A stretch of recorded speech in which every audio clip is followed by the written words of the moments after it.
Tropical Typhoon, Chairman TV. Weather update. Helping homeless people. Please subscribe.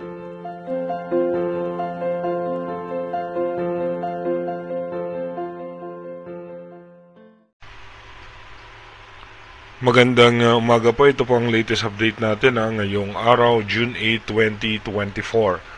Patuloy nga pong nakakaapekto sa ating bansa itong southwest monsoon o yung habagat sa may western section ng Luzon at ng Visayas.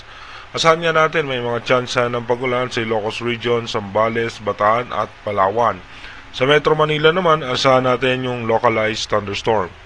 At tayo naman po sa advanced weather forecast ng European Center, meron tayong posibleng imo-monitor na kumpulan ng kaulapan sa may labas ng ating Philippine Area of Responsibility sa may eastern section po yan ng Mindanao.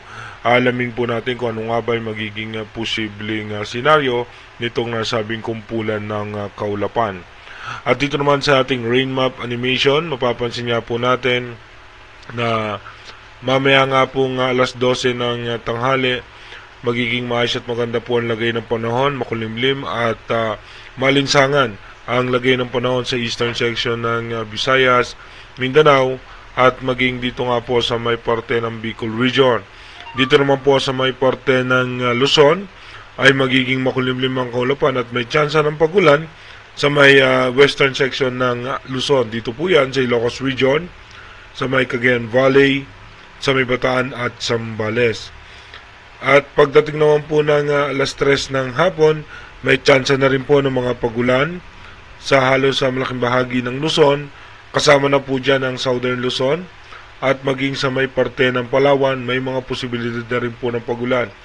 Yung posibleng localized thunderstorm natin sa Metro Manila, posible po yan by alas 2 or alas 4, ay magkakaroon tayo ng mga isolated rain shower dyan. Pagdating naman po ng alas 8 ng gabi, ay dahan-dahan na nga pong gaganda ang lagay ng panahon at sa Luzon po makulimlim ang kaulapan.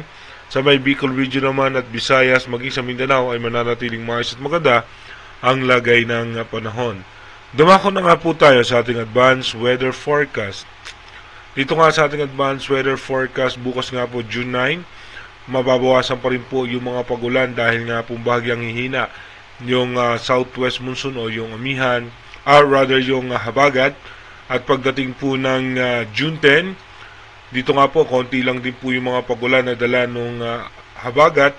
At pagdating naman po ng June 11, may mga tsansa po tayo ng mga scattered rain shower at may mga tsansa rin po ng possible low pressure area sa may frontal system. Ito nga po yung sa pagbabangga ng dalawang hangin at mababa naman ang tsansa na maging isang bagyo. Pagdating naman po ng June 12, konti lamang din po na yung dalang ulan ng southwest monsoon at asahan nga po natin na meron lamang mga isolated rain shower. Pagdating naman po ng June 13, meron pa rin pong pagulan sa western section ng ating bansa pero ito po ay mahihina at katamtaman lamang. Pero pagdating nga po ng June 14, dito nga po may mga malalakas na pagulan na muli na tayo mararanasan dahil sa southwest monsoon. At saan nga natin mag-uumpisa ng hapon or ng gabi at sana po yung nakahanda yung ating mga kababayan.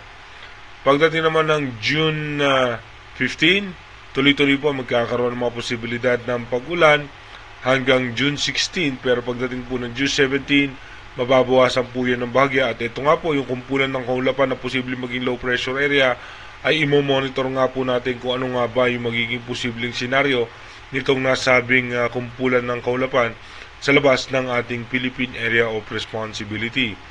Again, inuulit po natin yung ating advanced weather forecast is possible scenario pa lamang po yan. Malaki pa rin po ang tsansa na magbago lahat yan. Kaya manatili tayong tumutok sa ating advanced weather forecast para malaman natin yung mga posibleng sama ng panahon na makakaapekto sa ating bansa. Mag-iingat po tayo palagi. God bless po sa ating lahat.